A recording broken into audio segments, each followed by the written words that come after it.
Phishing is a type of attack that typically attempts to trick the victim into clicking on a link or executing malware in some way.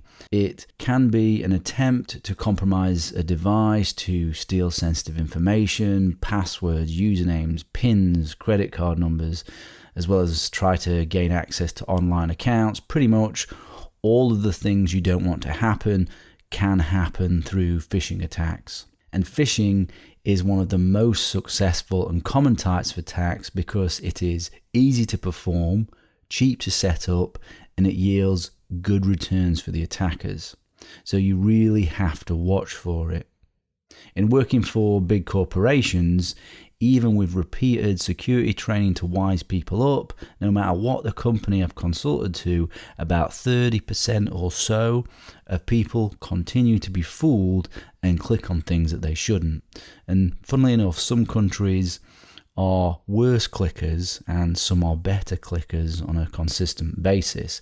But no matter what, people just seem to not be able to be trained out of not clicking on the things that they shouldn't click on.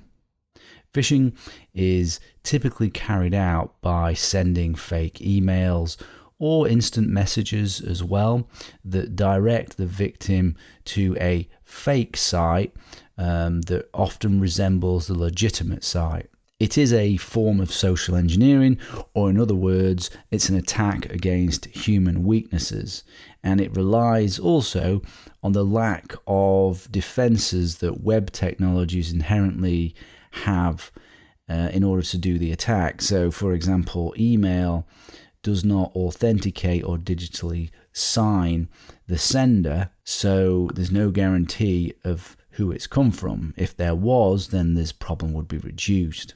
Because emails can be easily spoofed to look like they've come from a legitimate source, phishing attacks take advantage of that trust that you believe it's come from that person, or at least it can do. Generally, phishing attacks are done en masse, so they send out thousands or millions of emails, and those email addresses have been harvested from the internet, or sometimes they've been harvested through hacking websites, sometimes from the fact that people have publicly disclosed them on forums or other things like that, and even from guessing at what the address is. So if you, for example, had John at a domain name, John at Hotmail or something like that, this would be an unusable account because of the amount of spam and phishing emails that it would get, because spammers target common names in combination with domain names. You do also get mass email attacks on certain businesses as well. But if it is a specific and targeted attack, we call that spear phishing, if you're targeted individually. Let's look at some techniques used to perform phishing attacks in order to try and convince people to click on them. So the big one that they use is what's called link manipulation. This is a simple phishing email that you can see here in front of you that I put together. I've sent it to a Ghostmail account to illustrate the techniques that are used. Here, I'm faking links to Google and to Microsoft. So if we just zoom in here. So the first technique that they use is subdomains and misspelt domains. Now, if you look at these three examples here, so you can see here that this is the real domain, and this is the domain it's trying to convince you that it's actually from. And a slightly different technique being used here. So that is obviously the real domain. And then this is using subdirectories in order to look like Google. This one's using a subdomain, this one's using subdirectories. And this one, Microsoft, can you notice what's wrong with that one? You probably can, because we're zoomed in, which is here. We've got an R and an N instead of an M. Let's have a look at some other examples. So these are live phishing links that are right now attempting to convince people to click on them. So you can see here, this is actually an Australian bank, and it's attempting to convince people that this is the domain. when in actual fact we can see here that this is the real domain. Let's see if there's any other clever ones, or, well, they're not really that clever, but let's see if we can find any other examples. So you can see here, here's another paypal.co.uk. So the real domain is this. So it may be tricky to understand as I've gone through this which are the real domains, depending on your experience. So the real domain is the one that is to the left of the high level domain. That's the high level domain, and that has no slash to the left of it. High level domains are, things like .com, .net, .org. If you look at my example here, that isn't legitimate because it has a slash to the left of it, which means it is a subdirectory. Real domain is the one to the left of the high level domain and that has no slash to the left. So that has a slash to the left, so it must be this one. The next sort of technique of link manipulation is what's called IDN homographic attack. IDN is the internationalized domain name standard. So you can see a couple of obvious ones, but again, they're not always obvious. So you can see here we've got some zeros instead of O's, and we've got an L instead of a 1. But let me tell you that if the font is different, these can be almost impossible to see the difference. And obviously this can be used in combination with subdomains and misspelling in order to create further confusion. And another one is hidden URLs. So using HTML A tags to hide the real URL. So you can see here we've got click here, so you don't know what's behind it. But if you look down there at the bottom, you can see that it's going to google.com.stationx.net.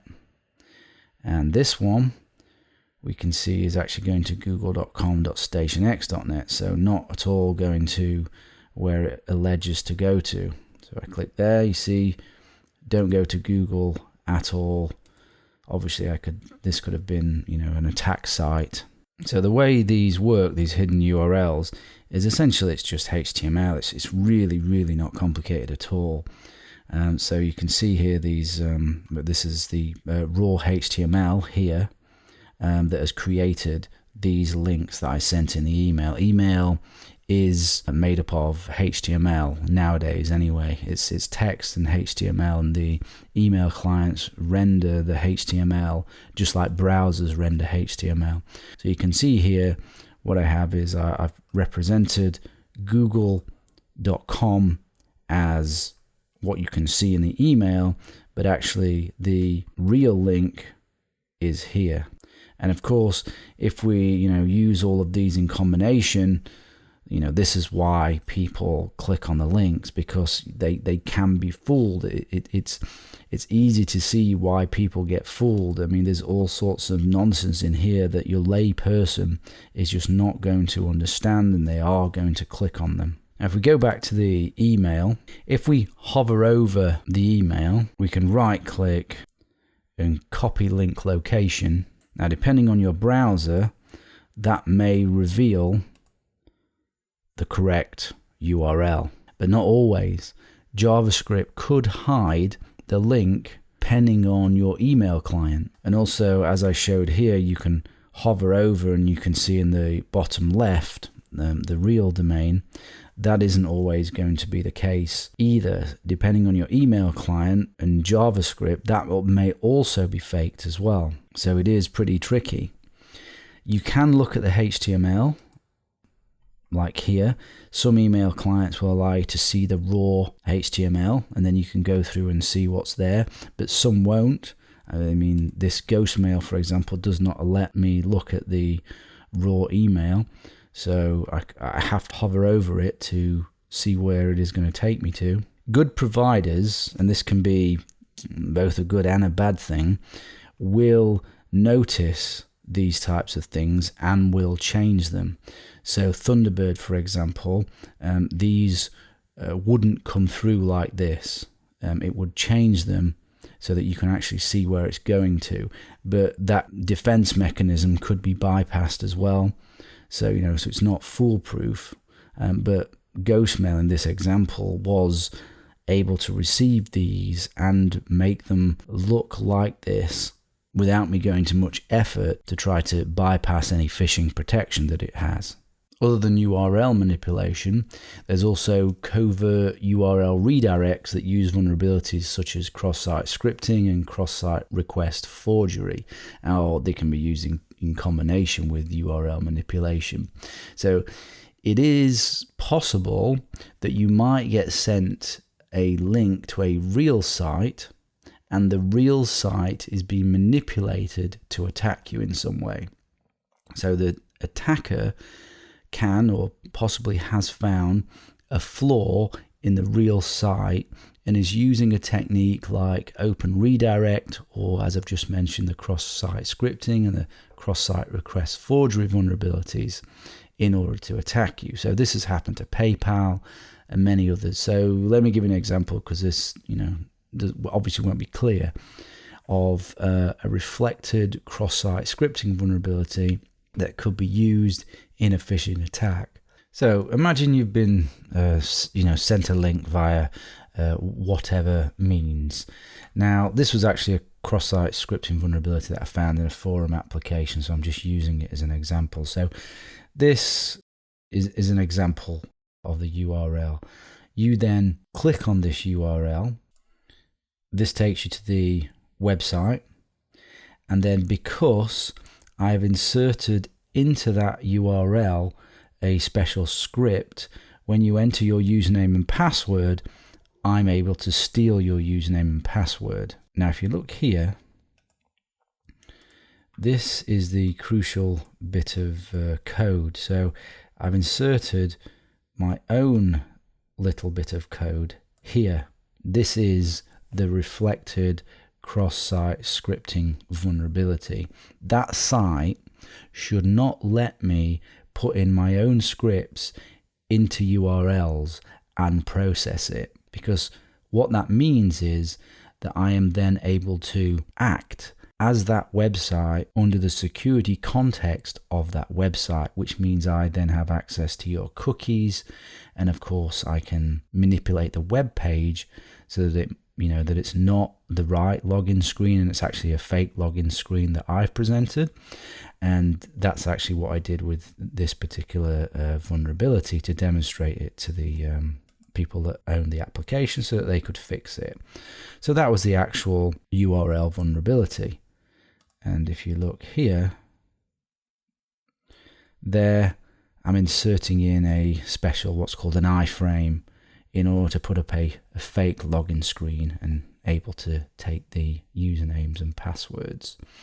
So that gives you an example there.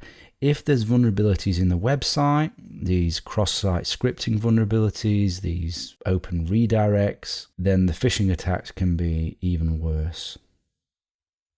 And to finish up on phishing, there's a couple of variants of phishing, and that is Vishing and SMShing. So Vishing is phone or voice phishing, and SMShing is SMS phishing, or sending text messages. So this is attempting to call or text you in an attempt to compromise your device in the same way as you do with phishing, so steal sensitive information, password, usernames, credit cards, all of the bad stuff. There are many examples, a common one being pretending to be from Microsoft, telling you that you have a virus on your machine. Can they help? Please download and install this totally legitimate software, which is then, a Trojan or something like that. Again, my mother has had a couple of these calls from guys from India pretending to be from Microsoft. These calls do work on enough people. That's why they continue to do them. And actually, if you look on YouTube, you can actually see a lot of people pranking these people when they're being called by them.